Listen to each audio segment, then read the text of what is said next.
विद्यार्थी आता इतके उपक्रम शासनाच्या व्यतिरिक्त अनेक उपक्रम आपण आपल्या शाळेने गुणवत्तेसाठी कर्सू रायटिंग असेल, नंबर टेबल पाठ करणे असेल, टेबल पाठ केले तुम्ही कोणतीही संख्या होता 10 अंकी संख्येचे गुणाकार चौथीतले पोरं सोडवतात. वेगवेगळ्या कविता मुखपाठ आहे, देव आहे, वेगवेगळ्या प्रकारचे त्यांचं लेखन आहे, स्वाध्याय सोडवणं आहे. ह्या सगळ्या गोष्टी शाळेत आम्ही आता जास्तीत जास्त करून घेतो. तुम्ही फक्त थोडंसं काय करा, त्यांना पुश करा. नेमकं होते कसं, कॉन्व्हेंट मध्ये पोरगा पाठवायचा राहिला तर त्याची थोडी तयारी करून देते, दप्तर अटकून देते, डब्बा टाकून देते. गाडीत बसवायला 3-3 जण पाहिले मी तुमच्या गावातले.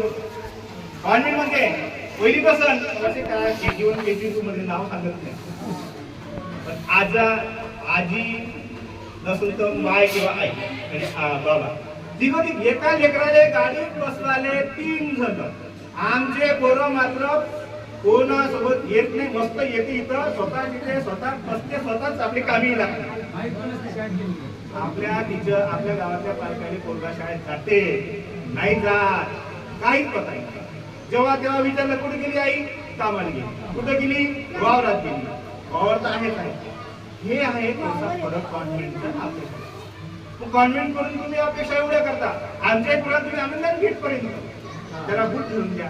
आता मला सांगा, शासनाने बूट वाटले तरी माहित आहे वाटले बूट कोणी बोट ते बूट विचार करा तुम्ही साफ दिले. आता तिथचा पोरगा टाय बूट दिसला का मस्त वाटते, मग आपल्याला करते मुलं बरोबर. आमच्या पोराने बूटही दिले तरी बूट घालून येत